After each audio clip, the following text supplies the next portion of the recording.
Hey everyone! Ready to dive deep into the world of the Thorn Birds? Released on March 27, 1983, this film has sparked endless discussions, and today, we're uncovering every thrilling detail.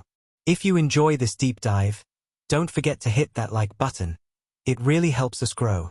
And for more incredible movie explorations and hidden gems, subscribe to the channel. Now, let's unravel the magic behind this cinematic masterpiece. It begins in the blistering heart of the Australian outback, where silence stretches for miles, and the wind whispers stories older than time. Into this vast and haunting landscape, the Kiley family arrives, humble, hardworking, and unaware that their journey to the Drogheda sheep station will forever alter the course of their lives. There's something majestic and almost mythical in the way this film welcomes you into its world.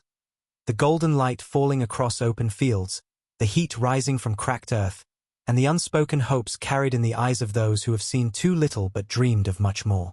This isn't just a love story. It's a generational saga.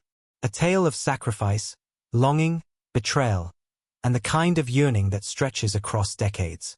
It captures that rare kind of romantic tension that doesn't ask for permission, nor offer any apologies.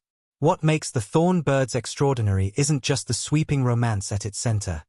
It's the weight of time pressing down on every character and decision. The slow burn between Maggie Kiley and Father Ralph de Bracassart is one of television's most unforgettable pairings. From their first encounter, there's a spark, barely perceptible, yet undeniably powerful. Maggie is just a girl when they meet, innocent and invisible in a family too busy to notice her quiet strength. Ralph is a young priest, banished to rural obscurity for his pride and ambition, and yet his presence commands every space he enters. As the years pass, so too does the clarity of their connection. It doesn't need words to be real. It's in the way he looks at her across a room, in the silence that lingers just a second too long, and eventually, in the heartbreak of all the things left unsaid. The plot unfolds like a novel come to life, layered, deliberate, and beautifully devastating. The Kileys, a poor Irish Catholic family, are invited by their wealthy and estranged relative Mary Carson to work on her estate. Mary, played with sharp precision by Barbara Stanwyck, is a force of nature. Calculating, bitter, and fueled by jealousy, she quickly identifies the unspoken love between Maggie and Ralph. Rather than quash it, she decides to twist it. Before her death, she rewrites her will, leaving her entire estate not to the Kileys, but to the church, with Ralph positioned to gain everything if he stays true to his vocation. It's a poisoned gift, one meant to test loyalty and ruin love. And it works. Ralph chooses the church, stepping over Maggie's heart to climb the ranks of power. But the wound it leaves never heals. Maggie's journey from heartbroken girl to a woman hardened by disappointment is portrayed with such grace and vulnerability by Rachel Ward. After Ralph's betrayal, she attempts to build a life with Luke O'Neill, a handsome stockman whose charm fades quickly beneath the weight of his own ambitions. Luke doesn't want love, just security, and he leaves Maggie to fend for herself in the harsh world of North Queensland's cane fields. There, stripped of comforts and forced into backbreaking labor, Maggie begins to rediscover her strength. It's in these years of isolation and loss that she decides to reclaim a piece of her life. She returns to Drogheda, not just to escape, but to take back something that was stolen from her. In a rare and fleeting act of rebellion against the life that has caged them, Maggie and Ralph spend one night together, an evening suspended in time, filled with all the emotions they were never allowed to show. That night gives birth to a son, Dane, who will grow up unaware of the true nature of his origins. Ironically, Dane becomes everything Ralph once dreamed of being: pure, devout, and determined to serve the church. It's a cruel, poetic twist. The very institution that kept Ralph from Maggie now welcomes their son with open arms. And still, Ralph remains silent, his greatest joy and deepest sorrow forever hidden behind the collar of his faith. The performances elevate every twist and emotional turn. Richard Chamberlain as Father Ralph delivers a career-defining performance. His magnetic and tortured, caught between the sacred and the profane, always trying to convince himself that his choices serve a higher purpose even as his eyes betray him. Rachel Ward's Maggie is equal parts delicate and fierce. She doesn't play the victim. She owns her pain, and her moments of defiance become acts of quiet revolution. Supporting performances, from Bryan Brown as the cold-hearted Luke to Christopher Plummer's calculating church official, all serve to deepen the narrative's emotional core. And then there's Barbara Stanwyck, whose portrayal of Mary simmers with unspoken bitterness and a perverse kind of pleasure in orchestrating pain. Her scenes crackle with venom, and yet there's a tragic elegance to her machinations. Visually, The Thorn Birds is stunning. Even though much of it was filmed in California, it never feels inauthentic. The golden sun, endless fields, and sweeping camera work all capture the isolation and wild beauty of Australia. The cinematography is purposeful. It lingers on faces, lets moments breathe, and allows the audience to sit in the discomfort of silence. The musical score, composed by Henry Mancini, is haunting and beautiful, reinforcing the story's sense of longing and regret with every note. It doesn't just accompany the story, it tells part of it. There's a reason why this film became more than just a television miniseries. When it aired over 4 nights in 1983, it captivated more than 100 million viewers, becoming the second most-watched miniseries in history at the time, trailing only behind Roots. But it wasn't just about the numbers. The Thorn Birds struck a cultural chord. At a time when television rarely explored such complex emotional territory, it dared to tell a story of forbidden love that didn't offer tidy resolutions or clean moral lines. It made viewers confront the tension between passion and principle, love and duty, dreams and obligations. And in doing so, it felt more honest than many stories that came before it. What lingers long after the credits roll is not just the story of Meggie and Ralph. It's the idea that some love stories are beautiful because they never fully bloom. That a love not lived can still shape a life. The film doesn't promise happy endings, but it gives you moments.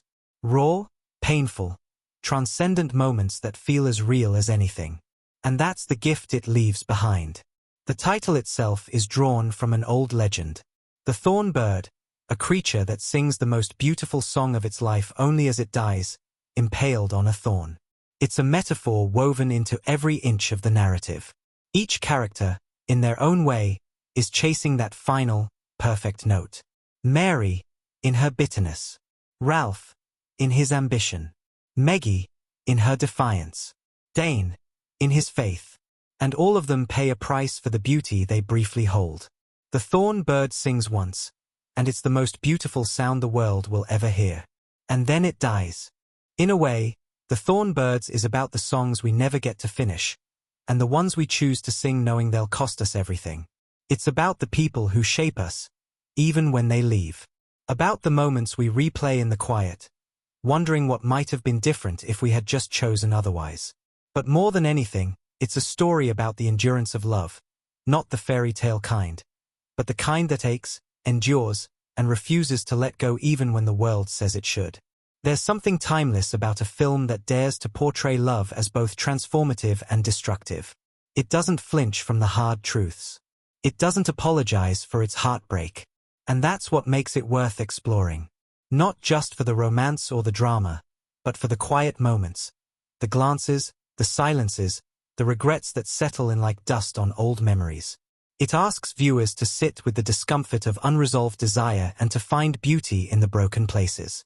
For anyone who has ever loved deeply, lost something irreplaceable, or stood at the crossroads between duty and desire, The Thorn Birds offers a mirror. It invites you to step into a world where love is a burden and a blessing, a wound and a wonder. Where sometimes the bravest thing we can do is choose love, even if we're the only one who ever knows it. So if you've never seen it, or if it's been years since you have, this is your invitation to revisit a story that refuses to fade. Watch it for the performances, the emotion, the ache of dreams deferred. But most of all, watch it for the reminder that even the songs sung in silence can echo across a lifetime. And remember, like the thorn bird's final cry, some stories don't need a perfect ending to be unforgettable. They just need to be heard. There's a certain kind of silence that lives in the outback, one that stretches across miles of sun-scorched earth and seems to hold its breath, as if waiting for something to happen. And into that silence rides a family, weary and wide-eyed, with everything they own packed tight in a horse-drawn cart. The Clearys have arrived. Driven by the promise of a new life and anchored by dreams that barely fit the rough wooden frame of their wagon, they are stepping into the unknown with hope that teeters on the edge of desperation. Paddy Cleary, a good-hearted laborer with a weathered face and steady hands, is the kind of man who believes in work as salvation.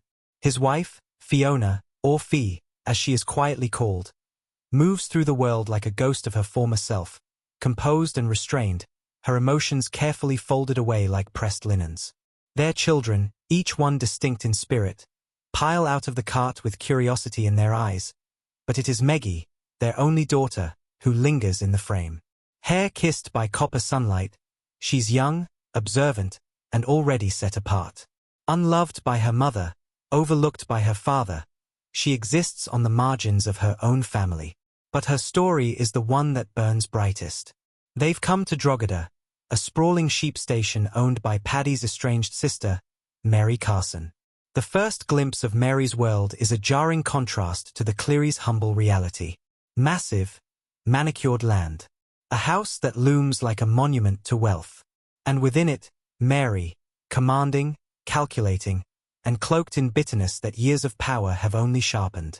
Played with spine-tingling brilliance by Barbara Stanwyck, Mary watches her brother and his struggling brood arrive with the cold satisfaction of someone who knows she is both savior and judge.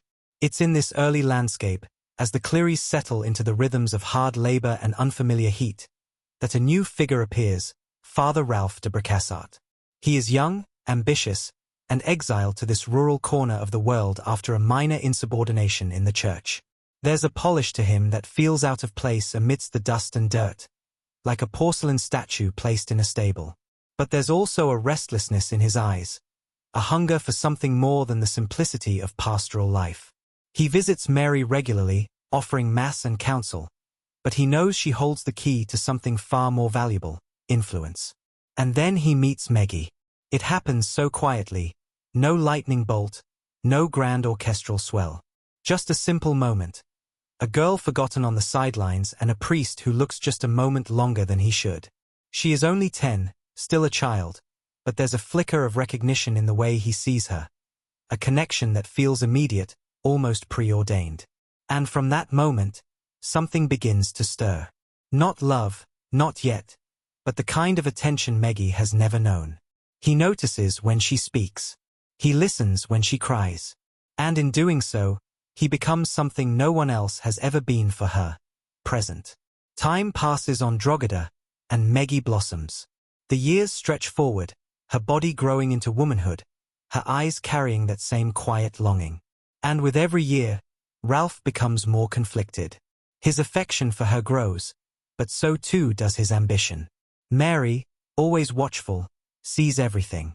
And in that awareness, her own jealousy begins to bloom, not just for Ralph's growing fondness for Meggie, but for the youth and beauty she no longer possesses. She cannot control Ralph's heart, but she can control his future. And she does. In one of the most pivotal scenes of the first half, Mary rewrites her will in secret. She bequeaths her entire fortune and the estate of Drogheda not to her brother Paddy or the Cleary family, but to the Catholic Church on one condition: that Father Ralph remains loyal to his calling. It is a test cloaked in generosity. If Ralph obeys the church, he will rise. If he dares to follow his heart, he will lose everything. Mary's final act is as much a punishment as it is a reward. And she dies knowing she has lit the fuse.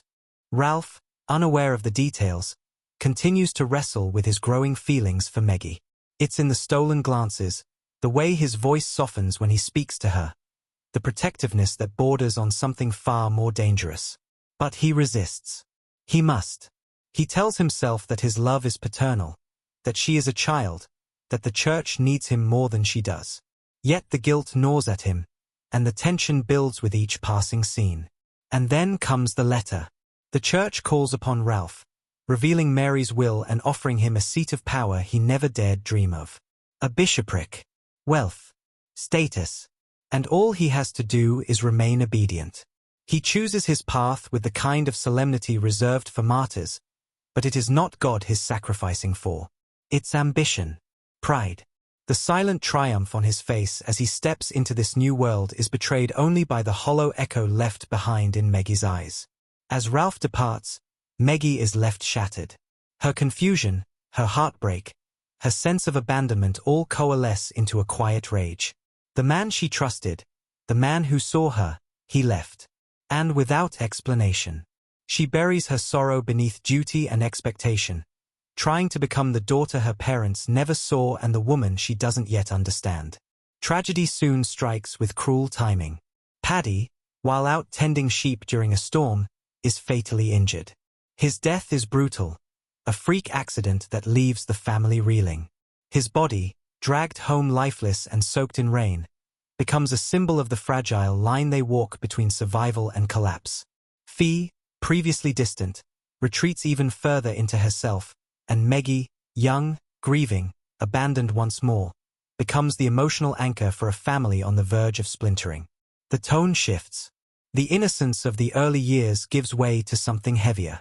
The land, once beautiful and vast, now feels suffocating. And still, life must continue. As Meggie comes of age, she catches the eye of Luke O'Neill, a stockman with charm, ambition, and little else to offer. He is not in love with her. He's enamored with the idea of building something, on his terms. He sees Meggie as a suitable wife, nothing more. She, wounded and yearning for escape, sees in him a chance to forget. A way out of Drogheda. A way to finally belong to someone who chooses her, no matter the reason. Their courtship is quick, practical, and tinged with an undercurrent of resignation. Ralph, now a powerful figure within the church, learns of the engagement and is shaken, but he says nothing. His silence, once noble, now feels cowardly. And when Meggie marries Luke and moves to North Queensland, it feels less like a beginning and more like a quiet surrender. The first half of the Thorn Birds ends not with a bang, but with a slow unraveling. Meggie is gone, Ralph is risen, and the distance between them has never felt greater. But the bond, the pull that has always tied them together, remains. Frayed, fragile, but unbroken. And somewhere in the wind, across the red dust and golden fields, there's the sound of a song that hasn't yet been sung.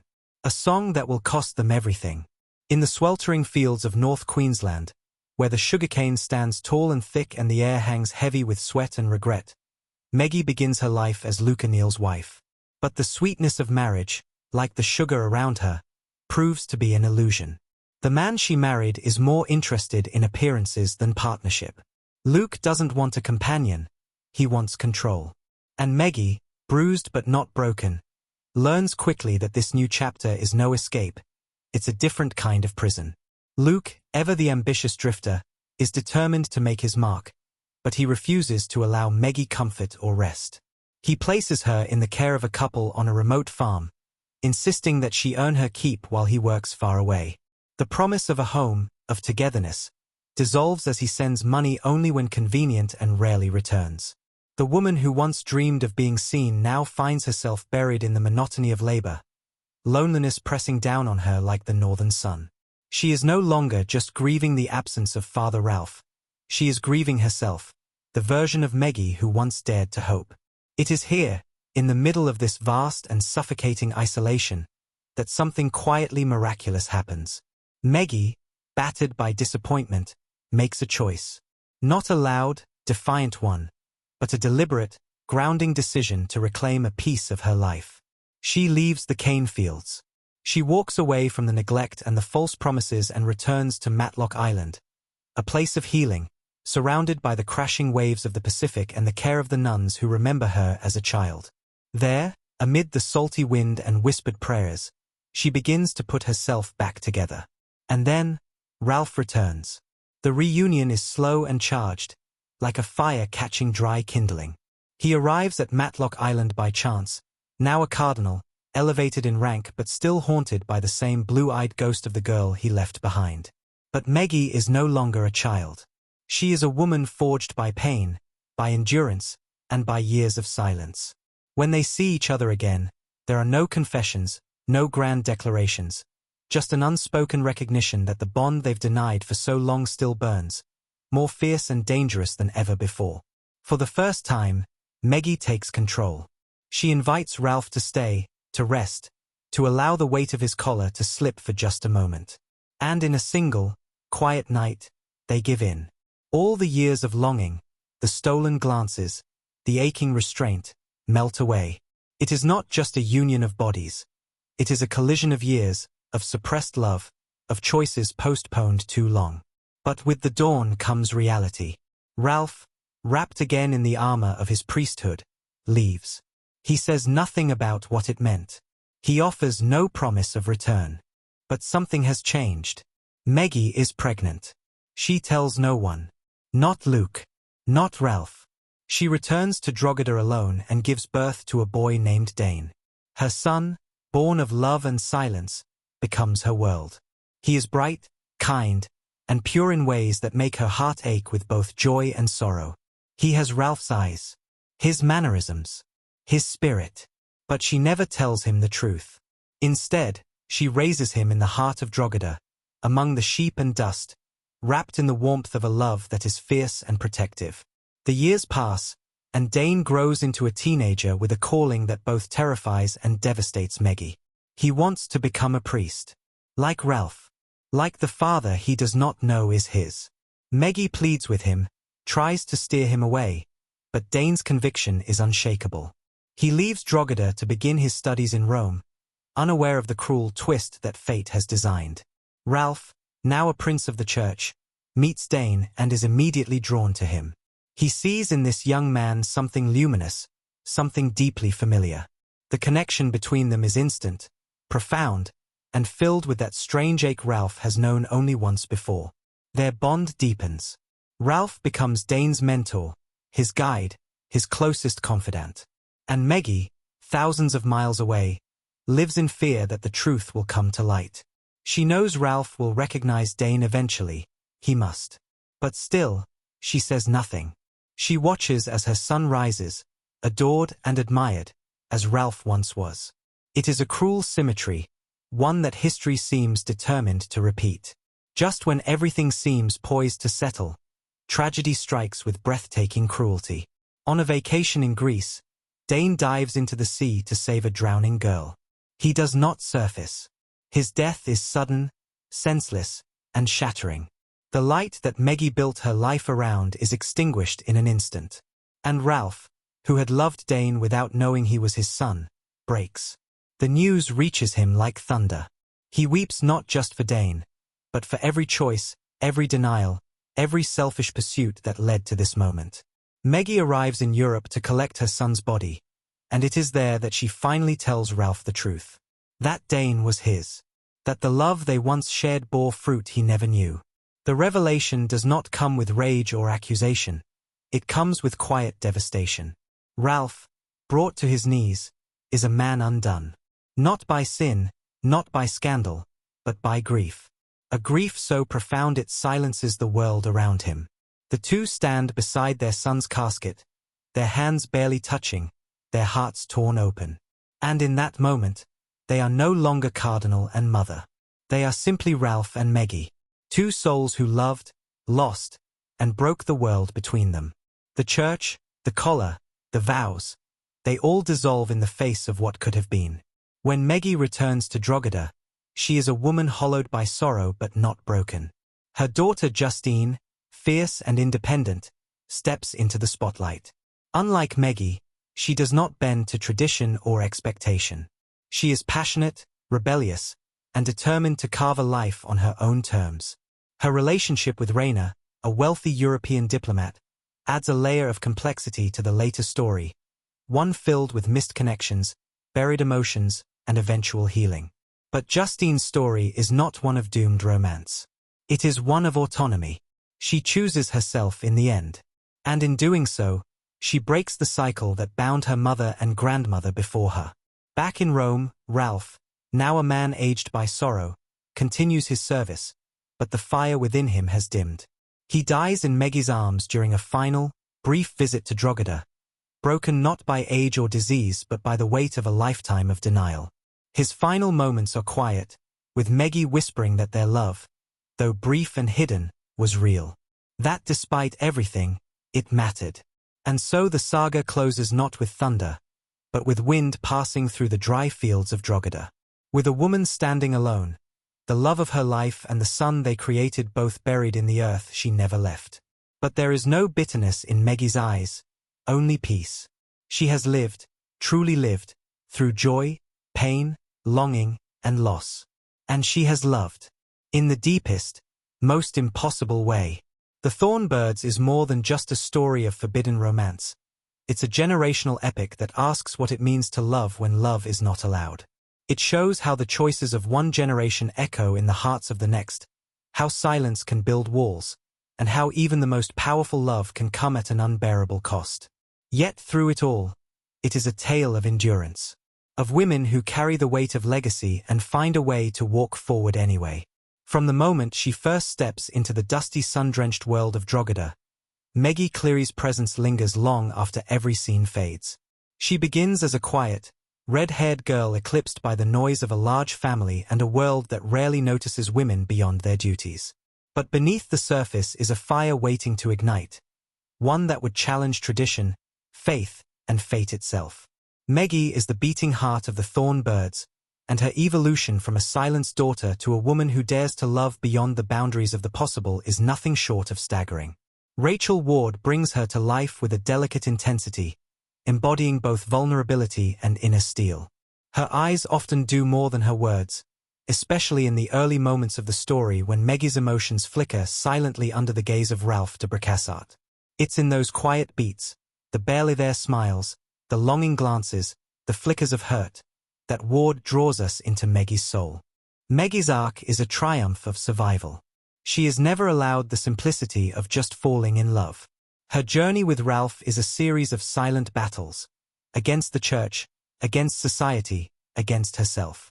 Each stage of her life feels like a layer being stripped away, revealing not weakness, but resilience. When she marries Luke O'Neill, she isn't naive, she's defiant. It's not love, but the attempt to escape a love she can't have. But Luke, played with chilling charm and subtle cruelty by Bryan Brown, becomes a mirror of what Maggie never wanted, a man who sees her as a role rather than a partner. In that suffocating marriage, Maggie's defiance quietly becomes self-preservation. And when she eventually returns to Drogheda with her son Dane, it isn't as a victim. It's as a woman who has chosen her own terms, no matter the cost. Richard Chamberlain's portrayal of Father Ralph is a masterclass in contradiction. From his first scene, we're struck by his magnetism.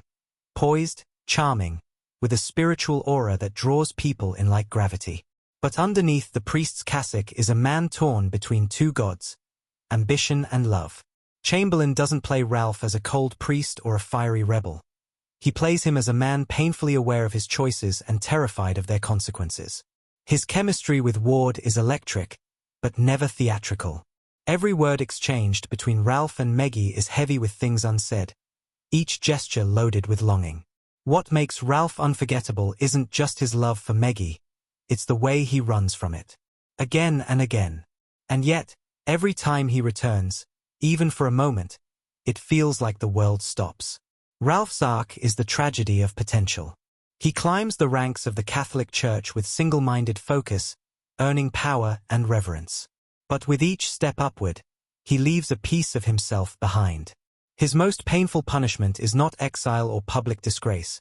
It's the knowledge that in choosing the church, he sacrificed the only true connection he ever had. And when he finally learns the truth about Dane, that he unknowingly mentored and loved his own son, it breaks him in a way nothing else could. Chamberlain lets Ralph unravel with such rawness in that moment, that even viewers who resented his choices feel the crushing weight of his loss. Dane himself, though absent for the first half of the story, becomes the emotional core of its second act. As Maggie's child and Ralph's secret legacy, he is a symbol of everything denied, innocent, graceful, and unburdened by the bitterness that haunted his parents. Simon Burke plays him with a serenity that makes Dane feel almost ethereal, as if untouched by the world's harshness. He carries his role with reverence, making it easy to see why both Maggie and Ralph see so much hope in him.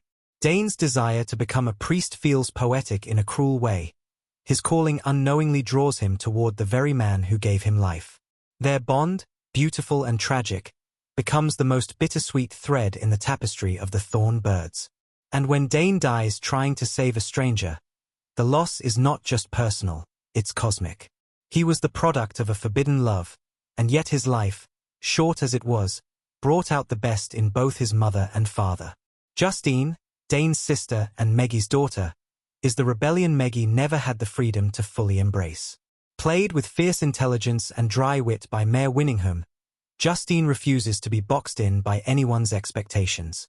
She is sharp-tongued, career-driven, and allergic to vulnerability, often clashing with Maggie and carving her own path far from Drogheda. But behind the armor is a girl who's grown up in the shadow of loss. She feels the absence of Ralph, the weight of Maggie's silences, and the impossible standard set by her golden brother. Justine's story is about reclaiming identity. Her romance with Raina, complex, frustrating, deeply human, allows her to explore love without surrendering her independence. And when she finally chooses to open her heart, not out of need but of desire, it feels like the healing of an old wound that stretched across generations. Then there's Mary Carson, the iron-willed matriarch of Drogheda, played to perfection by Barbara Stanwyck. From her very first scene, Mary is a force of nature, caustic, cunning, with a voice that slices through rooms like a whip. She is the architect of many of the story's cruelest turns, particularly in how she manipulates Ralph with her fortune and her unspoken love. But even as an antagonist, Mary is never one-dimensional. Stanwyck plays her with a biting vulnerability, especially in moments when Mary watches Ralph and Maggie together. Her motivations, jealousy, fear of irrelevance, and unrequited love are ugly but painfully real. Mary Carson is not evil. She is desperate to be remembered, and her legacy, however destructive, ensures that she is. Fiona Cleary, Maggie's mother, is another pillar of quiet pain. Though often stoic and distant, she is one of the story's most tragic figures. Her own life was defined by a love lost. Frank, her first son, who rebelled and vanished, carrying with him the only piece of her heart that was ever truly hers.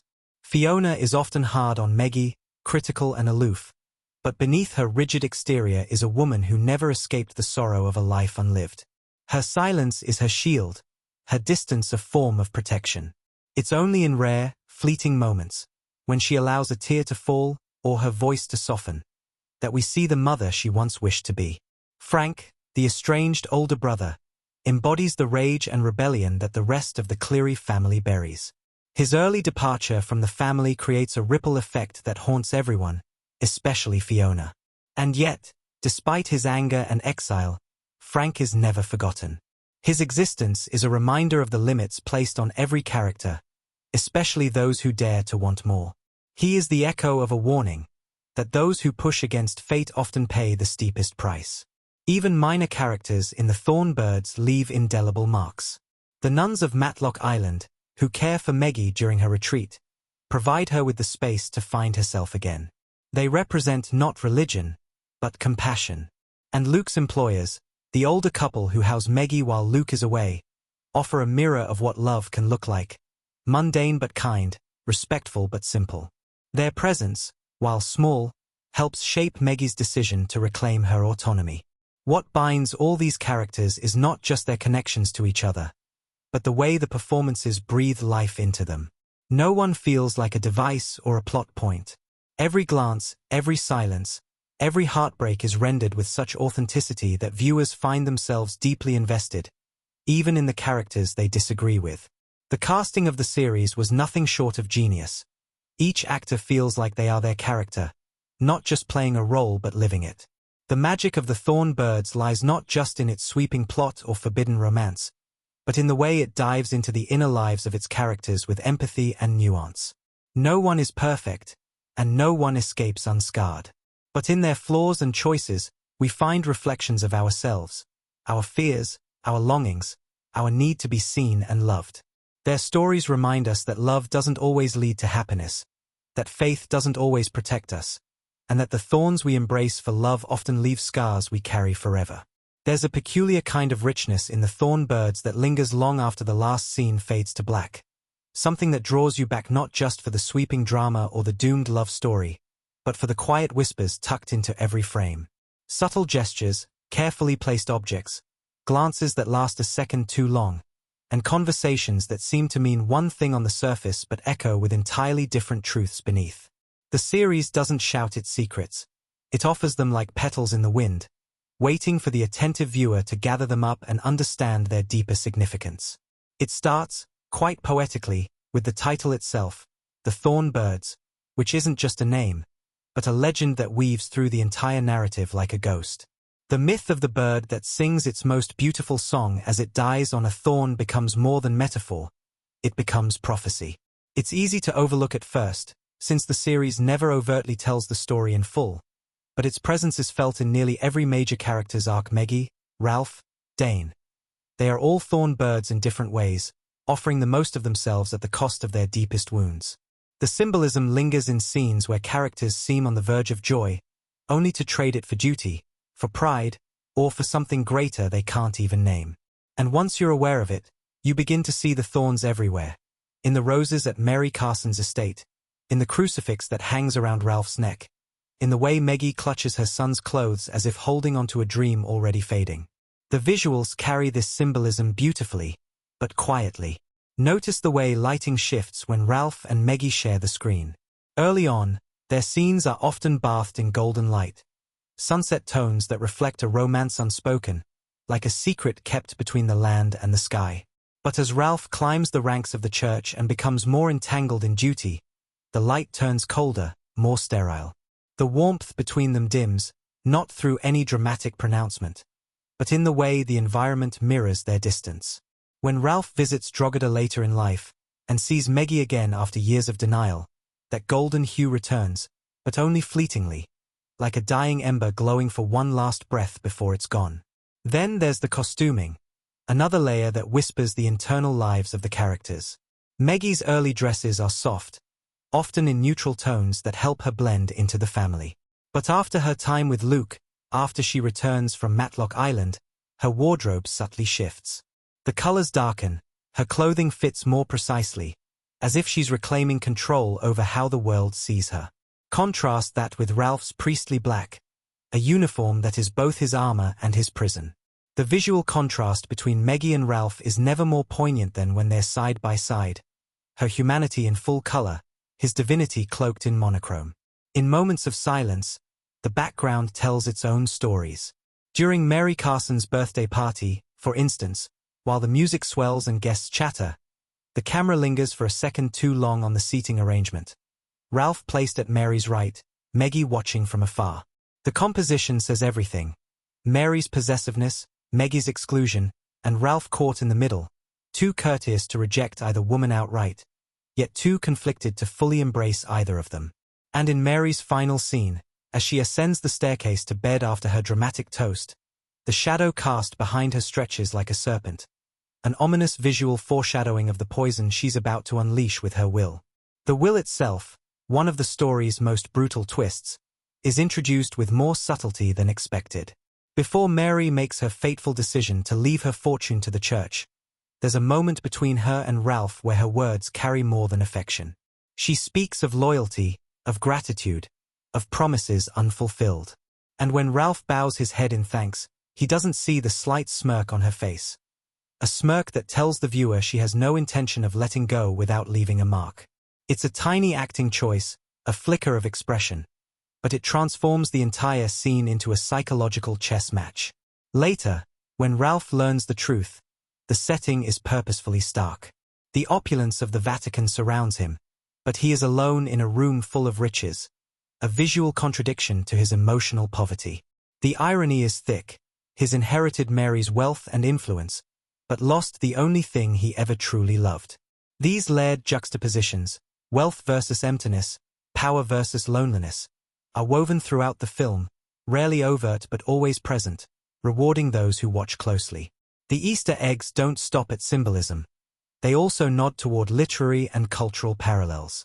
Ralph and Meggie's story mirrors countless tragic romances, but especially echoes the structure of Jane Eyre and Wuthering Heights, where love is haunted by class, religion, and repression. Ralph, like Mr. Rochester or Heathcliff, is both noble and tormented, a man bound by institutions and personal guilt.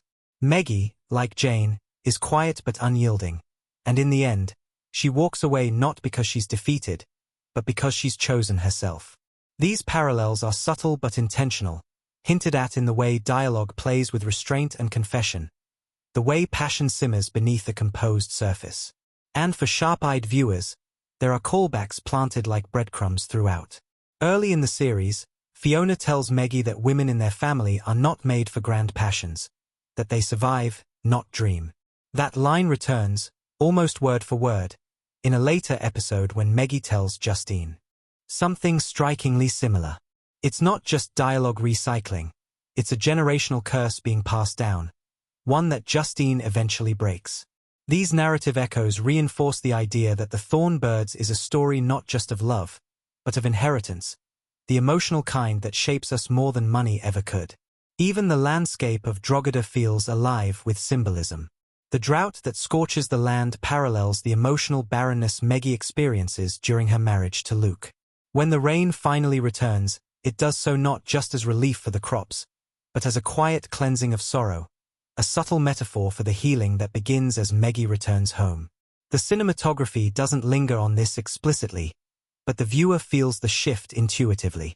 The land and the characters are bound together, both yearning for rain, for forgiveness, for something to grow again. There's also the recurring imagery of fire. Ralph's internal battle is often underscored by literal flames, candles in the church, hearths in his chambers, the burning sun of Drogheda, all representing desire, conscience, and purification. And in a poignant twist, Dane's death by drowning, water extinguishing the flame, serves as a final, haunting inversion. The fire of love, passion, and sacrifice that shaped Ralph and Meggie's world dies not in flames, but in silence beneath the sea. It's poetic justice wrapped in sorrow. Even casting choices carry hidden meaning. Richard Chamberlain, known for playing romantic leads and men of authority, was chosen not just for his charm but for the subtle inner turmoil he could convey without words. Rachel Ward, relatively new to major roles at the time, brought a freshness to Meggie that paralleled her character's own journey of self-discovery. And Bryan Brown's real-life relationship with Ward added a strange undercurrent to their on-screen dynamic, art mirroring life in complex ways. Music, too, plays its part in the tapestry of hidden detail. The score, composed by Henry Mancini, subtly shifts in theme as characters evolve. Meggie's theme begins soft and wistful, gaining weight and complexity with every heartbreak. Ralph's theme echoes liturgical tones, but it too evolves, growing more romantic, more tragic, more human, especially during his moments of weakness. And the leitmotif that plays during Dane's most significant scenes is almost angelic, a reminder of the purity both his parents clung to and lost. One of the most poignant visual Easter eggs appears in the final episode, when an older Meggie sits alone in her garden, clutching a white rose. White roses had appeared earlier, on her wedding day, at Dane's christening, but here, alone, it's not a celebration. It's a quiet surrender. The rose is full, beautiful, but it has thorns. She holds it carefully, not tightly, like one who has learned, finally, how to love without letting the pain consume her. It's not announced. No one mentions it. But for the viewer who has walked every mile with her, it says everything. These hidden layers don't scream for attention, and that's what makes them so powerful. They live in the margins, in background scenery, in musical cues, in the breath between words. They reward viewers who return to the story not just for the romance, but for the reverence with which the story treats its own themes. Love, sacrifice, loss, faith, these aren't plot devices. They are the very soil the narrative grows from. And just like the thorn bird, who sings its most beautiful song only when pierced, the Thorn Birds reveals its truest beauty only when you look closely at its pain. Every detail matters. Every shadow has shape. Every glance has weight. Because in this world, even silence is a kind of scream, and every thorn tells a story. As the sweeping saga of the Thorn Birds unfolded on screen, it drew viewers into a world of forbidden love, family legacy, and heartache that spanned generations. But behind the romantic melancholy and the sun-drenched Australian backdrop lay a production journey as intense and dramatic as the story it told. There's something magical, and perhaps a little chaotic, about the way this miniseries came together, a combination of visionary ambition, unexpected choices, and lightning-in-a-bottle moments that turned a complex novel into one of television's most iconic events. It all began with the book. Colleen McCullough's novel was already a sensation, having sold millions of copies and captivated a global readership. Hollywood, naturally, took notice. But adapting such a sprawling story, one that jumps decades and wrestles with controversial themes like a priest's forbidden love, was no easy sell. Networks were cautious. Religion was a delicate subject, and the idea of turning a Catholic priest into a romantic lead bordered on the taboo. ABC took the leap, but not without intense debate over how much of the book's content could be shown on national television in the early 80s. From the beginning, the casting process was riddled with strange twists. For the pivotal role of Father Ralph de Bracassart, producers had originally sought out several major stars. Among them were Christopher Reeve and even Sean Connery, both of whom turned down the role. It's hard to imagine anyone but Richard Chamberlain embodying the elegant, tortured priest now, but his casting wasn't straightforward either. Chamberlain had just come off another epic role in Shgun, and he was wary of being typecast as the king of miniseries melodrama. But there was something about Ralph, about the way duty and desire clashed in him, that intrigued Chamberlain enough to say yes. In doing so, he stepped into what would become the most iconic role of his career. The casting of Maggie Cleary, however, was where the real drama ignited. The studio originally envisioned an actress like Jane Seymour, who had both the classical beauty and emotional depth for the role. But then came Rachel Ward, virtually unknown in the US, a former fashion model with minimal acting experience and a sharp British accent. It was a bold choice. Critics questioned whether she could carry the emotional weight of the character, whose transformation from childlike innocence to hardened womanhood spans decades. But the producers saw something rare in her screen test, a quiet intensity, a vulnerability that could turn steel in an instant. Still, there was hesitation, until she shared the screen with Chamberlain. Their chemistry was immediate, electric, and undeniable. The moment they read together, the room fell silent. The choice was made. Little did anyone know that Rachel Ward and Bryan Brown, who played the fiery and pragmatic Luke O'Neill, would fall in love off-screen while filming. Their real-life romance added a strange wrinkle to the dynamic, especially since their characters share one of the most complicated and ultimately disappointing relationships in the story. But the connection between them was real, and within 2 years of filming, they were married, a love story blossoming amidst a fictional one that was slowly crumbling. Filming itself was a logistical puzzle. Though set in Australia, most of the production took place in California due to budget constraints and the challenges of transporting an entire crew overseas. A ranch in Southern California doubled as Drogheda, the Cleary family estate. An extensive effort was made to recreate the unique Australian landscape. The crew even imported eucalyptus trees and red soil to match the terrain more authentically. But this came with its own challenges. Eucalyptus isn't native to California, and the sudden appearance of foreign flora confused local wildlife and even caused minor ecological disruptions in the area. Weather was another unpredictable character on set. The story demanded sweeping visuals of drought, rainstorms, and sun-drenched fields, but California didn't always cooperate. To simulate drought conditions, the crew often had to spray paint the grass brown or truck in dry soil. Rain scenes were filmed using elaborate rigs that pumped water across fields with industrial strength. But in one memorable instance, the production scheduled a week-long series of rain sequences, only to have actual rainfall arrive unexpectedly and ruin the timing, washing out roads and delaying filming for days. Wardrobe continuity also became a nightmare. Because the story spans several decades, the costume department had to track not just changing fashion trends but the aging of every character. Maggie alone had over 40 wardrobe changes, each tailored to reflect a different phase of her life. The process was so meticulous that each dress had a timeline card attached to it, documenting which year it belonged to, the condition it should appear in, and how it reflected Maggie's psychological state. The aging process was another tricky area. With the miniseries covering nearly 60 years, makeup artists had to age multiple characters gradually without prosthetics, relying on lighting tricks, subtle shadows, and strategic use of wigs and costume changes.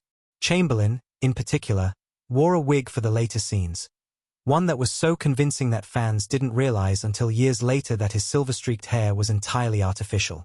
One of the strangest and most persistent rumors on set revolved around the Catholic Church's alleged disapproval of the series.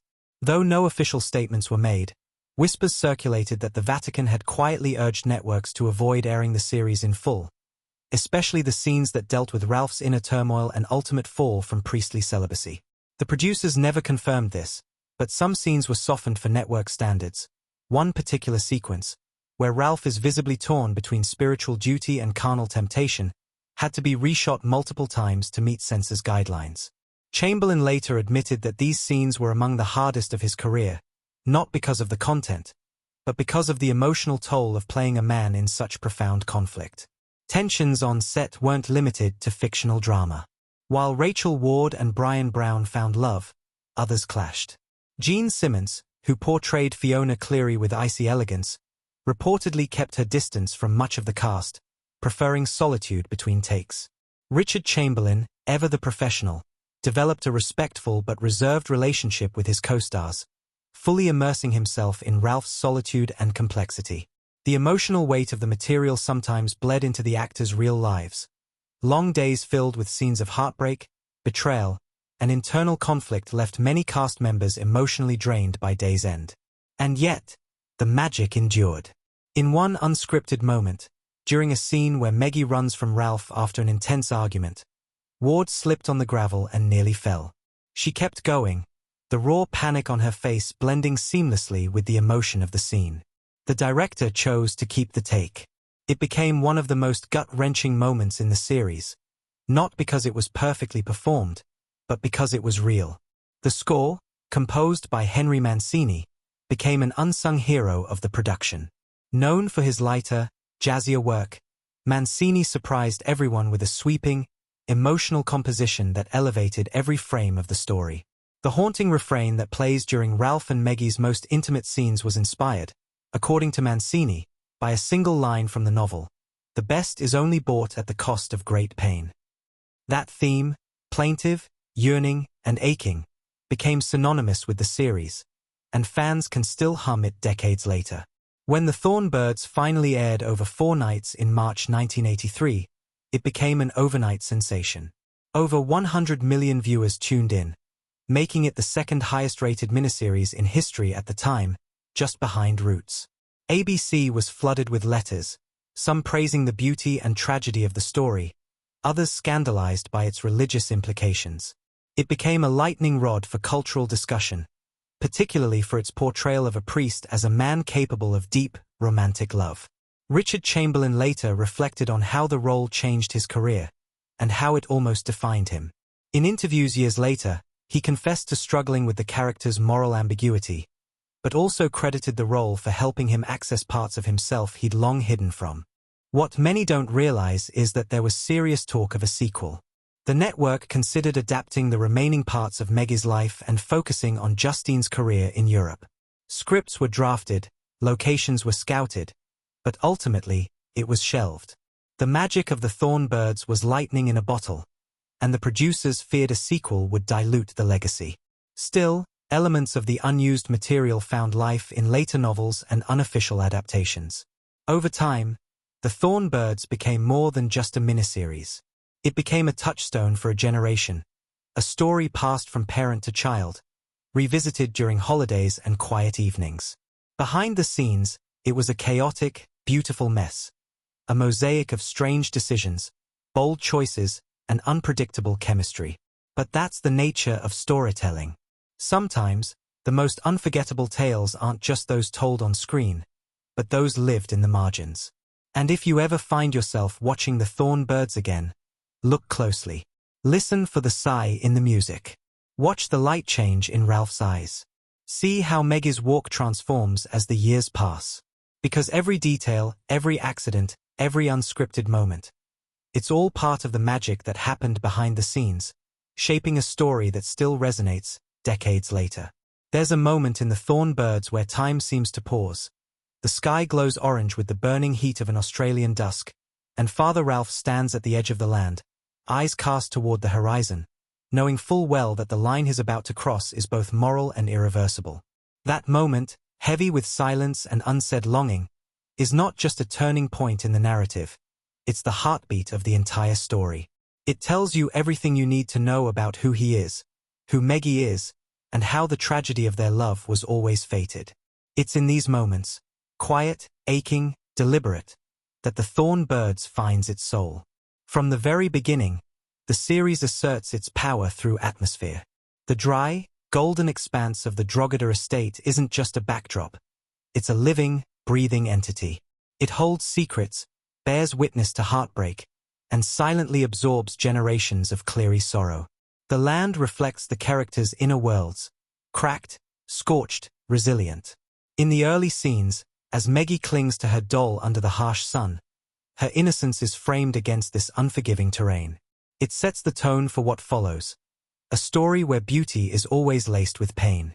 Perhaps one of the earliest emotionally charged sequences arrives when young Meggie receives that porcelain doll, an object that becomes symbolic of her outsider status within the family. It's not just a gift, it's a quiet rebellion by Father Ralph against the world she's trapped in, a small defiance that speaks volumes. For Meggie, it's the first time she's seen, the first time her delicate world feels touched by something tender. And for Ralph, it's the first crack in the facade of his priestly composure. That doll represents the beginning of a forbidden attachment that will eventually reshape both their lives. When Ralph carries a feverish Meggie in his arms, the camera lingers just long enough on his expression to capture the conflict burning behind his eyes. That moment, subtle and beautifully underplayed, is where the audience starts to realize that the lines between duty and desire have already begun to blur. It's not just about forbidden romance. It's about the loneliness of a man who gave himself to the church, only to find that faith doesn't always offer the comfort of love. Chamberlain's performance in these moments is masterful, his restraint more powerful than any declaration. The scene becomes less about the illness and more about the emotional fever rising between them, unspoken, unacknowledged, and deeply real. And then comes the defining moment, the kiss in the garden. It arrives with the quiet inevitability of a storm, a culmination of years of longing, denial, and emotional repression. There is no music swell, no dramatic outburst, just stillness. The look on Meggie's face is both triumphant and terrified, and Ralph's response, at first frozen, then slowly reciprocating, feels like a confession. Not of guilt, but of truth. It's not just about physical attraction. It's the unbearable recognition that love, even when buried under layers of doctrine and fear, always finds a way to surface. This scene shattered television taboos of the time and stirred immense public debate. Was it romantic? Scandalous? Blasphemous? The answer is yes, to all of the above. But more than anything, it was honest. One of the most emotionally devastating moments in the series comes with the death of Dane, Meggie, and Ralph's son. The tragedy of this moment lies not only in the loss itself, but in the painful irony that Ralph, who had always prioritized his spiritual calling above everything else, finally discovers too late that the embodiment of his love, the son he never fully acknowledged, was the one pure thing he could have cherished. Dane's drowning, and Ralph's agonizing reaction, is where the series lays bare its thematic core.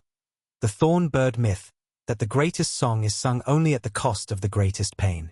It is a moment that reframes the entire story, retroactively coloring every previous choice with deeper meaning.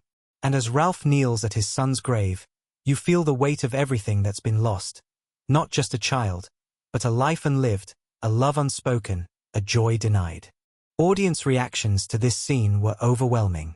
Letters poured into ABC, some from viewers who felt shattered, others who found catharsis. The idea that such tragedy could be born from love was radical for television. It wasn't sanitized or softened. It was raw, emotional, and brave.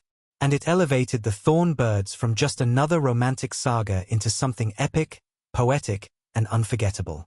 But emotional devastation isn't confined to Ralph and Meggie alone. Fiona Cleary, played with brittle grace by Simmons, offers a quieter, more subdued exploration of regret and generational pain. Her monologue to Meggie, where she finally confesses the truth about her own lost love and loveless marriage, is a masterclass in revelation. It reframes Fiona not as cold or indifferent, but as someone who had learned long ago to survive by burying her desires. Her heartbreak, long hidden under layers of maternal duty and societal expectation, mirrors Maggie's own. And in that moment, two women separated by years and resentment become one. A shared understanding passed silently between them. Another scene of stunning subtlety takes place in the church, long after Ralph has ascended the ecclesiastical ladder. He stands, draped in cardinal robes, surrounded by the splendor he once dreamed of. But there is no joy in his face, only distance. The grandeur of the Vatican, with its towering columns and golden light, becomes a gilded prison. It's a brilliant visual metaphor. The higher he rises, the further he drifts from what truly mattered. When Maggie visits him here, their reunion is heavy with what ifs. Their conversation, polite on the surface, seethes with unresolved emotion beneath. This is where the Thorn Birds reaches its most complex moral territory. It doesn't judge Ralph, but it doesn't absolve him either. It lets the audience sit in that discomfort and draw their own conclusions. Maggie's evolution is another cornerstone of the series' emotional power. From the timid girl in the shadows of her brothers to a woman who confronts and survives heartbreak, betrayal, and the grinding expectations of society, her journey is one of resilience. The scenes where she challenges Luke, refuses to be diminished, and ultimately reclaims control over her life are not just empowering. They are revolutionary, especially for the time. Rachel Ward's portrayal of Maggie in these later moments is quiet but commanding. She doesn't need grand speeches. Her gaze, steady and resolved, says more than words ever could. The scene where Maggie tells Ralph that Dane was his son, after Dane's death, rips the fabric of the series in half. It's the ultimate twist, and yet it lands with the stillness of a final breath. She doesn't shout. She doesn't seek vengeance. She simply tells the truth. And in doing so, she delivers the final blow, not to hurt Ralph, but to release herself from the weight of it all. It's the moment the entire story had been moving toward, and it's as devastating as it is inevitable. Even in the smaller moments, the Thorn Birds finds ways to press emotional truths to the surface. The way Paddy Cleary dies, sudden, brutal, unexpected, forces the entire family to reckon with their roles and responsibilities. His death isn't just a personal loss, it's a symbolic shift. It marks the beginning of Maggie's independence and the disintegration of traditional family structures that had long suppressed her voice. And then there's the closing image. Ralph, older now, walking alone on the same land where it all began. The wind rustles the dry grass. His robes, now symbols of everything he sacrificed, billow around him like shrouds. There is no redemption here. No final embrace. Just memory. And silence. It's a scene that doesn't offer closure in the traditional sense, but something more honest, a recognition that some stories don't end neatly. Some wounds never heal. And some loves are never meant to be fulfilled. What makes these scenes resonate so deeply isn't just the writing or performances. It's the emotional truth they carry. Every moment is carefully constructed to echo the central themes of longing, sacrifice, and the quiet heroism of survival. There's no melodrama for its own sake. Every tear shed, every word left unspoken, builds a deeper connection between the characters and the audience. We feel Maggie's despair. We share Ralph's inner torment.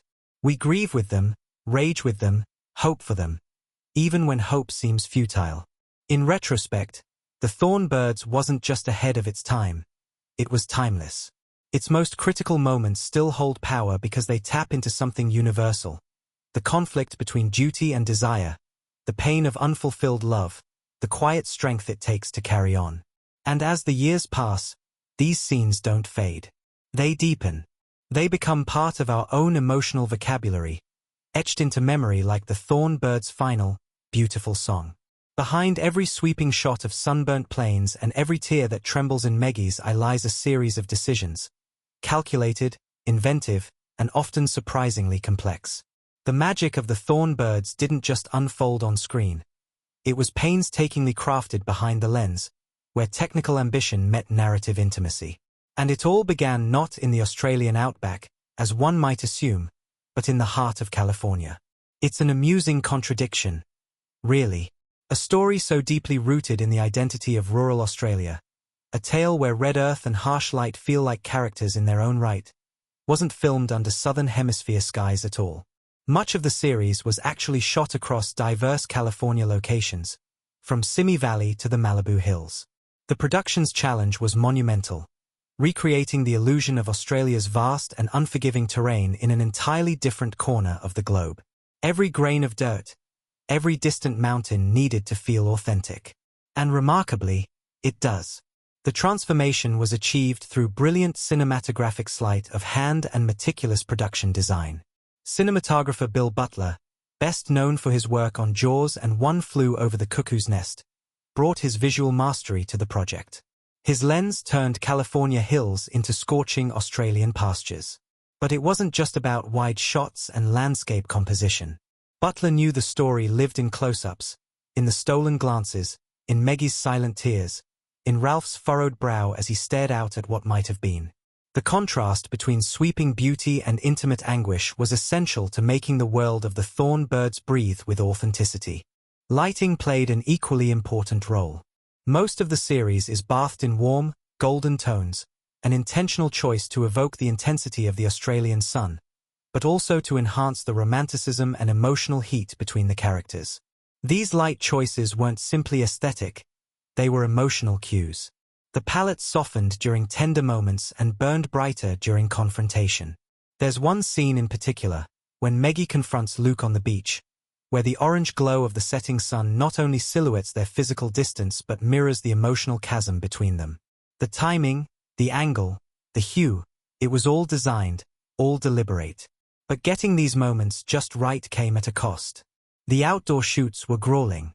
Cast and crew endured scorching temperatures and shifting weather, often spending long hours resetting scenes as the natural light changed unpredictably. And yet, through that hardship, something poetic happened. The actors began to physically inhabit the exhaustion and intensity that their characters were feeling. Richard Chamberlain once admitted that filming in such conditions helped him find Ralph's internal conflict with startling clarity. You can't fake the feeling of being torn apart when you're standing under a punishing sun for 10 hours straight, he said. Wardrobe was another quiet marvel of the production. Designed to reflect both period accuracy and psychological insight, the costuming in the Thorn Birds evolved subtly alongside the characters. Young Maggie begins in soft pastels and airy dresses, symbols of innocence and hope. As she matures and faces loss, her clothing becomes more structured, more reserved.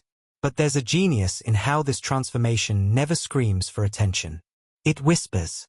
Only when you watch carefully do you realize how much of her story is being told through fabric and color. One of the most unexpectedly challenging elements of the production was handling the passage of time. The narrative spans over 5 decades, and with it came the monumental task of aging the characters convincingly. Aging makeup in the early 1980s was notoriously difficult to execute with subtlety. Prosthetics could easily look rubbery or theatrical. But the Thorn Birds navigated this hurdle with restraint and innovation. The makeup team combined prosthetics with detailed shading, facial contouring, and hairstyling to gradually transform the cast across decades. Rachel Ward's aging as Maggie remains one of the most believable and emotionally resonant transitions, especially because it wasn't just about adding wrinkles, but about showing emotional weight worn into the face. The score, composed by Henry Mancini, provided another layer of brilliance. Mancini, famous for classics like Moon River and The Pink Panther, brought his signature elegance to the miniseries, crafting a musical identity that pulsed with longing and grandeur. His compositions didn't just underscore the scenes, they became part of them. The sweeping orchestral themes, especially the main love theme, are emotionally inseparable from the imagery. Even today, hearing those notes can instantly transport a viewer back to Drogheda, back to that burning, impossible love. Mancini's work here was so affecting that it earned an Emmy nomination and is still studied for its ability to evoke emotion through restraint and melody. Casting, too, was a high-wire act. The role of Maggie, initially eyed by several prominent actresses, ultimately went to Rachel Ward, an English actress relatively unknown at the time in America. The decision was risky, but her performance vindicated every ounce of faith the producers had placed in her. Ward's portrayal walked the tightrope between vulnerability and defiance, and her chemistry with Richard Chamberlain was electric, so much so that viewers believed their connection extended off-screen. Chamberlain, already beloved from Dr. Kildare and Shogun, brought a tortured grace to Father Ralph that few could have matched. His ability to internalize Ralph's moral crisis without melodrama turned what could have been a soap opera archetype into a richly layered portrait of spiritual conflict. What many don't know is that Chamberlain nearly turned down the role. Concerned about overexposure and weary from previous miniseries work, he hesitated. But once he read the script, particularly Ralph's final breakdown, he knew he couldn't walk away. He later called it one of the most emotionally demanding roles of his career, and it shows. Every frame he's in carries the weight of decisions made and opportunities lost. Technical innovations also extended to editing and pacing. In an age when television still leaned heavily on studio sets and static dialogue scenes, the Thorn Birds dared to be cinematic. Director Daryl Duke pushed the limits of what a TV miniseries could look and feel like. He used long takes, fluid tracking shots, and ambient sound design to mimic the aesthetics of a feature film.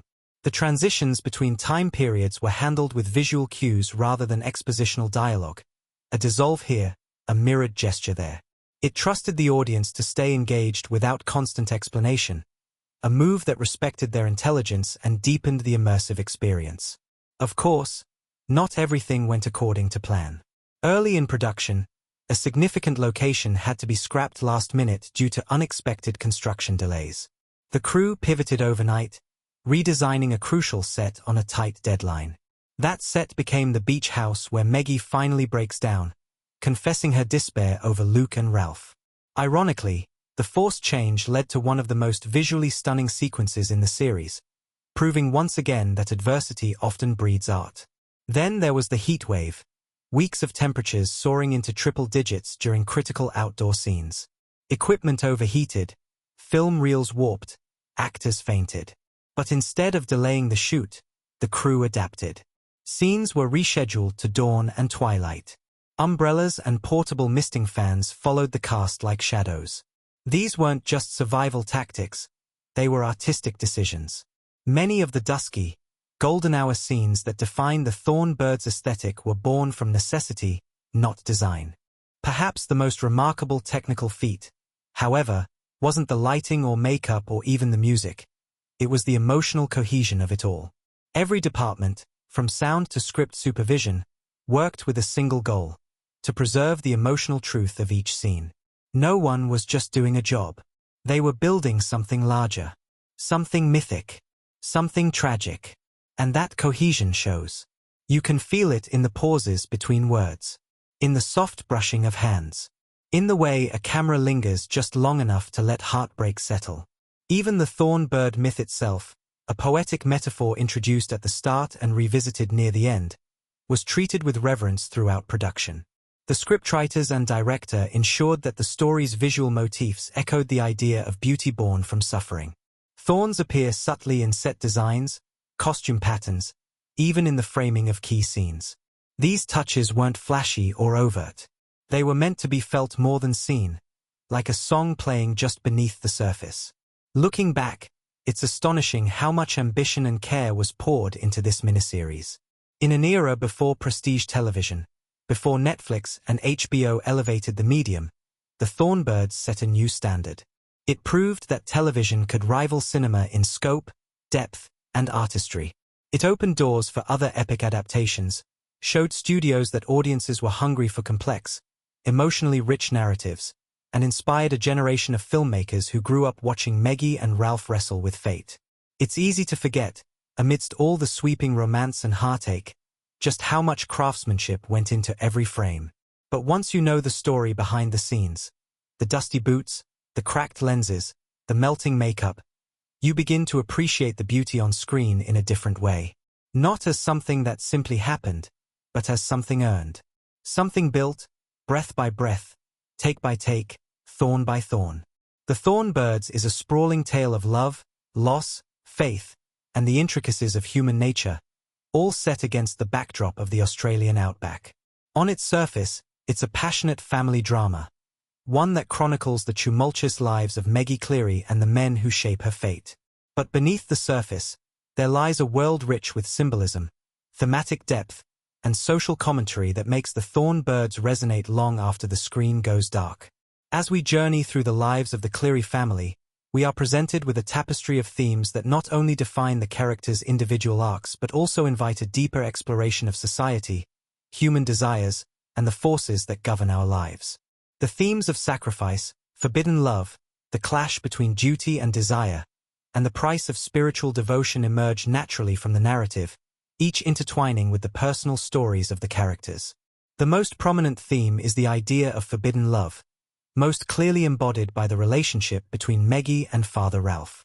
From the moment Ralph enters the Kiley family's life, the emotional and physical pull between him and Maggie is undeniable, and yet it's a connection that can never be realized. The narrative presents this love not as a fleeting passion but as something far more powerful, an eternal force that ties them together despite the impenetrable barrier of Ralph's religious vows. In this sense, the Thorn Birds becomes a meditation on the nature of unfulfilled desires and the consequences of living a life that is shaped by external rules rather than personal will. Ralph's internal struggle is mirrored in the vast, arid Australian landscape. The unforgiving terrain, with its endless stretches of desert and thorny wilderness, serves as a metaphor for the emotional isolation both Ralph and Maggie endure. The endless expanses of dry earth echo the vast distance between the two lovers, a distance imposed by their different stations in life, Ralph's commitment to the church, Maggie's role as a woman bound by societal expectations. Yet, this landscape, so seemingly barren and unforgiving, is also lush with the beauty of unspoken feelings. Therein lies the heart of the film's symbolism. Beauty and suffering exist together in equal measure. Just as the thorn bird must die after finding its perfect mate, so too must Ralph and Maggie suffer the consequences of loving each other in a world that will never allow their love to bloom. It's not only the physical and emotional distances that echo the idea of unattainable love but also the spiritual suffering that Ralph endures. His path towards spiritual devotion is fraught with guilt, not just for his forbidden feelings for Maggie, but for his failures as a man of God. The religious symbolism throughout the series is evident. The crucifix, the church, Ralph's collar, all emphasize the power of faith in shaping individual destinies. Yet, the series also critiques the way in which institutionalized religion, and its rigid dogma, serves to alienate and create moral conflict. Ralph's story asks poignant questions about the nature of faith. What happens when religious devotion conflicts with human desires? Is sacrifice always virtuous, or does it come at too great a cost? These questions, though asked quietly, resonate deeply within the narrative, revealing the tension between personal fulfillment and the greater good. The film also explores the role of women in society, especially within the confines of a patriarchal system. Maggie's evolution from a young, innocent girl into a woman who must learn to reconcile her desires with societal expectations mirrors the struggle many women face in a world where autonomy is often limited. The men around her, Father Ralph, her father Paddy, and the men she loves, are the driving forces in her life, shaping her existence and often determining her fate. Yet, as the story progresses, Maggie begins to reclaim her sense of self, culminating in her decision to live her life on her own terms. Her transformation speaks to the empowerment that comes from self-awareness and independence, something that women of her time, and even today, have had to fight for. Maggie's resilience in the face of constant rejection and societal limitations is a quiet form of rebellion, a refusal to be defined by the men around her. In this sense, The Thorn Birds becomes a subtle commentary on the evolution of gender roles and the struggle for female autonomy in a world that seeks to control and define women's destinies. The theme of family loyalty also runs deep through the narrative. The Kiley family, with all its dysfunction and conflict, remains at the core of the story. Each character, from Paddy to Maggie, grapples with their role in the family, whether it's out of love, duty, or a sense of obligation. The shifting dynamics within the Kiley family are portrayed with startling clarity. Loyalties shift, and sacrifices are made, all in the name of maintaining the family's integrity. Yet, at the same time, the family is a microcosm of larger societal expectations. Maggie, in particular, finds herself torn between her desire for personal happiness and her loyalty to the family's values.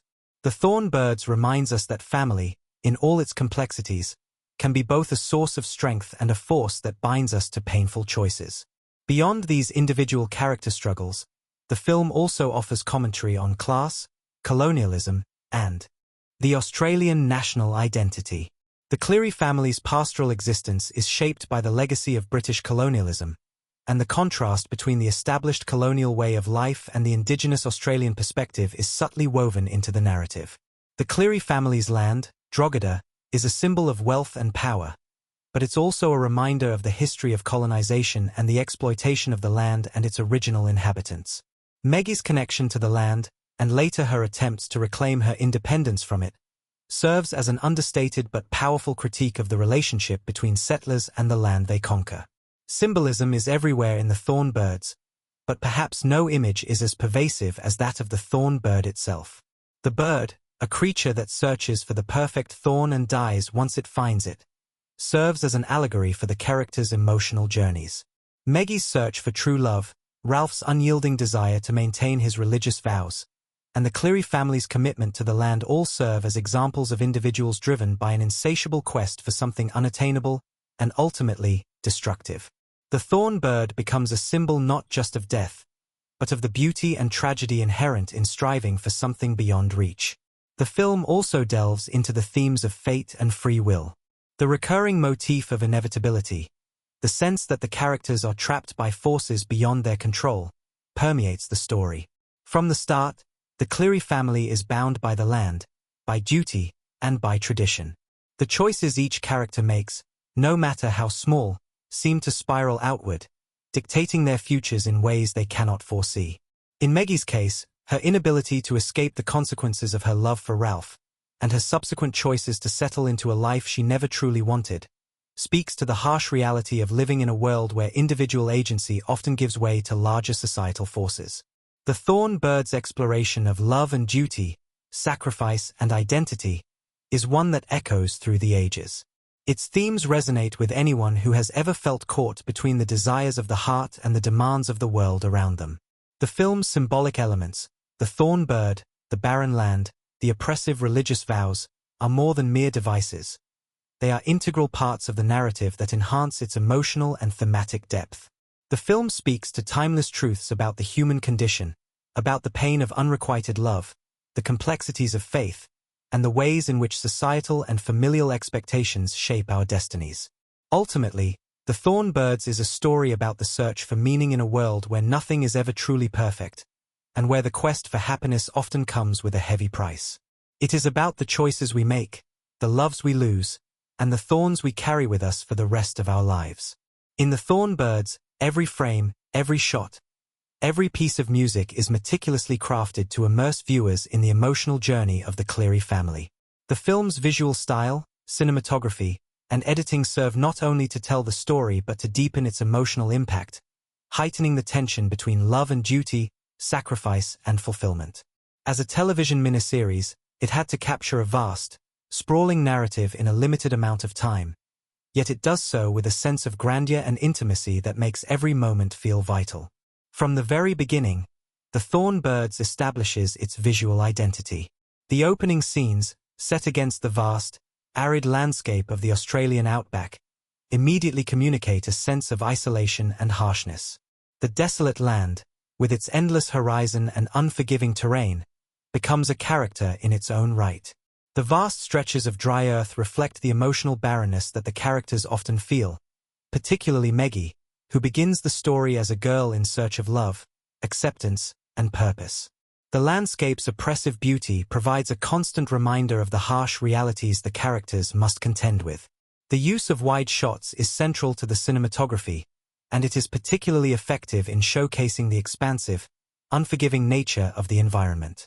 Long, sweeping takes of the land create an overwhelming sense of the world's magnitude, dwarfing the characters within it. At the same time, it suggests that no matter how much they struggle, they are mere specks in a much larger story, a reminder that the Kiley family is bound by forces greater than themselves, whether it's the weight of history, fate, or the emotional barriers that separate them from one another. Close-ups and intimate shots are employed with equal precision, especially in scenes that focus on the characters' internal struggles. These moments reveal the subtle shifts in emotion, often with little dialogue. The camera lingers on Maggie's face as she grapples with her feelings for Ralph, or on Ralph's conflicted expression when he is torn between his duty to the church and his love for Maggie. The close-up shots are powerful in conveying the characters' emotional depth, often communicating more than words ever could. These intimate moments provide a sharp contrast to the wide shots, symbolizing the characters' inner lives against the expansive, almost indifferent world around them. The lighting in the Thorn Birds also plays a crucial role in setting the emotional tone. The warm, golden hues of the Australian sun give the film a sense of nostalgia and longing, particularly in scenes that recall Maggie's youth. These golden tones evoke a sense of lost innocence and the passing of time, often reflecting Maggie's internal journey from a hopeful young girl to a woman resigned to the constraints of her love for Ralph. However, as the story deepens and the emotional stakes rise, the lighting becomes more subdued. Cooler tones and shadowy lighting dominate the more somber moments, such as when Ralph and Maggie are forced to confront the impossible nature of their love. This shift in lighting mirrors the emotional transitions that the characters undergo, subtly reinforcing the narrative's darker themes of sacrifice and unrequited love. The editing, too, is a key element of the film's visual storytelling. The pacing is deliberate and reflective, allowing moments of introspection to breathe and resonate with the audience. Transitions between scenes are often seamless, creating a sense of continuity and inevitability in the characters' lives. The editing technique of cross-cutting is also used effectively to highlight the juxtaposition between different characters' experiences. For example, scenes that depict Ralph in the distant, isolated church, locked in his vows, are often intercut with Maggie's emotional turmoil at Drogheda, trapped in a loveless life. These parallel edits emphasize the emotional gulf between the two characters, deepening the sense of their separation, both physically and emotionally. The sparing use of montage sequences, where time seems to collapse and moments blend together, also accentuates the passage of time and the accumulation of unresolved emotions. Music and sound design in the Thorn Birds are integral to the storytelling, shaping the mood of each scene and reinforcing the emotional weight of the narrative. The score, composed by Henry Mancini, is hauntingly beautiful and timeless, complementing the sweeping emotional arcs of the characters. The music often swells during moments of emotional intensity, amplifying the sense of longing and despair that pervades the film. In scenes that depict Maggie's unrequited love for Ralph, the music plays a central role in conveying the depth of her emotional conflict. The score's gentle, melancholic undertones are a perfect match for the unspoken yearning between the two characters. The music becomes almost like a character itself, one that mirrors the emotions Maggie and Ralph cannot express. The film also uses sound design in a more subtle way, with the sounds of nature acting as a backdrop to the characters' internal struggles. The rustling of the wind in the desert, the cracking of dry earth, and the distant calls of birds, all of these sounds evoke a sense of isolation and desolation. These natural sounds create an auditory landscape that feels as vast and unforgiving as the visual one. In moments when the characters experience their most intimate emotions, the sound design often fades into the background, allowing the silence to speak for itself. The absence of sound in these moments becomes as powerful as the music itself, highlighting the emotional distance and internal conflict that the characters face. Unique stylistic choices define the director's vision and add layers of meaning to the narrative. The film is characterized by its episodic structure, with time moving forward in a way that feels both natural and inevitable. This structure gives the film a sense of grandiosity, as it spans decades in the lives of the Kiley family, yet it also allows for moments of profound intimacy. This balance between the epic and the personal is reflected in the film's visual approach. The large-scale shots of the outback suggest the epic, sweeping nature of the story, while the close-ups reveal the personal, often painful, journeys of the characters. One particularly striking directorial choice is the film's treatment of space and perspective. Throughout the film, there is a sense of characters being trapped within their environments. The Kiley family is rooted to the land, and their emotional and psychological struggles often feel just as confining. In scenes where Maggie and Ralph are in close proximity to each other but separated by invisible barriers, the physical space between them is emphasized. The camera often places them at opposite ends of a room or frames them in such a way that their separation feels almost unbearable. This spatial separation is a visual manifestation of the emotional distance between them, a clever way of making the viewer feel the weight of their doomed love. The recurring imagery of the thorn bird is also woven into the visual storytelling, with its symbolic presence appearing in subtle ways throughout the film. The bird itself is rarely seen but is suggested through imagery: the sharp thorns of a cactus, the delicate petals of a flower, and the painful moments of rejection and sacrifice that define Meggie and Ralph's relationship. This imagery ties the film's visual style back to its central theme: the eternal longing for something unattainable and the inevitable suffering that comes with it. The director's vision also takes shape through the deliberate pacing of key scenes. For example, the slow unfolding of Meggie and Ralph's relationship, each glance, each touch, each unspoken word, is crafted with a meticulous slowness that mirrors the depth of their emotions. This pacing creates a sense of emotional intensity, as the viewer feels the weight of every moment in which they cannot be together. The lingering shots, combined with the evocative score, build a tension that heightens the emotional payoff when the inevitable happens. Through its visual style, sound design, and editing, The Thorn Birds becomes more than just a tale of forbidden love and sacrifice. It is a cinematic experience that immerses the audience in a world of beauty and sorrow, where the land, the characters, and their emotions are intertwined in an intricate dance. The technical achievements of the film are not just technical for the sake of spectacle. They are integral to the story, reinforcing its themes and deepening its emotional impact. The film's artistry is a testament to the director's vision, blending every cinematic element into a cohesive, emotional whole that lingers long after the final scene. The chemistry between the cast of The Thorn Birds is one of the key factors that elevates the film from a simple tale of forbidden love and family drama into a rich, emotionally charged masterpiece. At the heart of this chemistry lies the complex, deep connection between the two central characters, Meggie Cleary, played by Rachel Ward, and Father Ralph de Bracassart, portrayed by Richard Chamberlain. Their on-screen relationship, fraught with desire, guilt, and a sense of inevitability, comes alive through their performances, which are imbued with a palpable intensity that captivates the viewer. From the moment the two characters share a fleeting glance in the early scenes, their chemistry is undeniable. It's in the small, almost imperceptible gestures, the way Ralph's gaze lingers a little too long on Meggie, the slight trembling of Meggie's lips when she feels his touch, that the actors create a world of unspoken emotion. Rachel Ward and Richard Chamberlain bring a depth and subtlety to their roles that makes the romantic tension between Meggie and Ralph feel organic, and the weight of their doomed love even more tragic. The chemistry between them is a delicate balance of tenderness and restraint, never fully giving in to the passion that simmers beneath the surface, yet never completely suppressing it either. One of the most fascinating aspects of their dynamic is how their performances grow and evolve as the film progresses. In the early scenes, their relationship is defined by a sense of innocence, with Meggie looking up to Ralph as a mentor and a figure of authority. But as she matures, the dynamics shift. Rachel Ward's portrayal of Meggie captures the transition from a naive girl yearning for love to a woman who becomes more aware of her own desires, yet is still trapped by the rules and expectations of her world. Richard Chamberlain's Father Ralph, on the other hand, embodies the internal struggle of a man torn between his vows and his intense, forbidden attraction to Meggie. As the series progresses, both characters become increasingly trapped in their own emotional prisons, unable to reconcile their feelings with the harsh realities of their lives. The actor's ability to convey these subtle shifts in emotion adds layers of complexity to their relationship, making every moment between them feel rich with meaning. The supporting cast also plays a crucial role in enhancing the film's performances and its overall atmosphere. Barbara Stanwyck, as the matriarch of the Cleary family, presents a figure of strength and authority, contrasting sharply with the vulnerability of her children.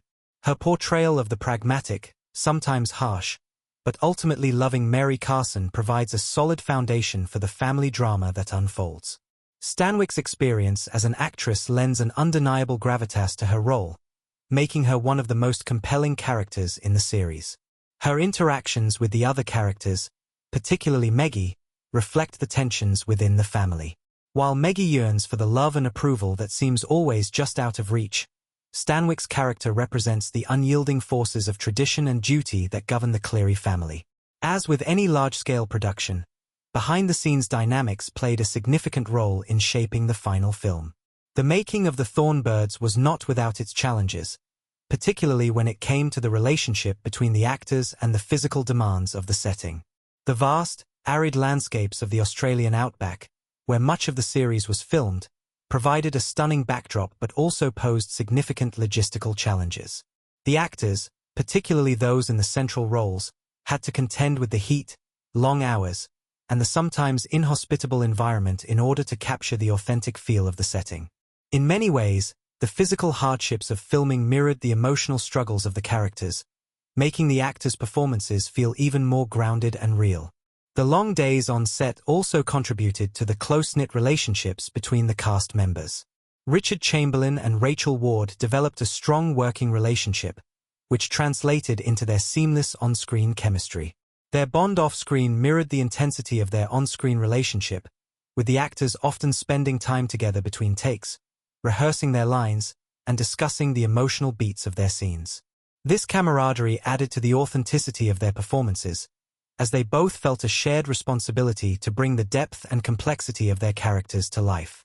Ward, in particular, noted that the emotional weight of her scenes with Chamberlain required a high level of trust and mutual respect, something that was built over the course of the production. In addition to the challenges of the physical setting, there were also creative decisions that shaped the overall tone of the film. The director, Daryl Duke, made sure that the performances remained grounded in the emotional reality of the story. He encouraged his cast to stay true to the subtleties of their characters, avoiding melodrama and instead focusing on the quieter moments of tension that defined the narrative. This emphasis on nuance is what ultimately gives the Thorn Birds its emotional depth. The actors were able to explore the inner lives of their characters in a way that felt authentic, rather than relying on overt expressions of emotion. When the Thorn Birds first aired, its impact was immediate. Audiences were captivated by the sweeping romance and the epic family drama, but it was the complexity of the characters and their relationships that left a lasting impression. The series became a cultural phenomenon, not just in the United States, but around the world. Its mix of passion, family strife, and religious conflict resonated with viewers on a deeply emotional level. The love story between Maggie and Ralph, which is filled with longing, restraint, and guilt, became iconic, and the series sparked endless conversations about its themes of sacrifice, fate, and the constraints of duty.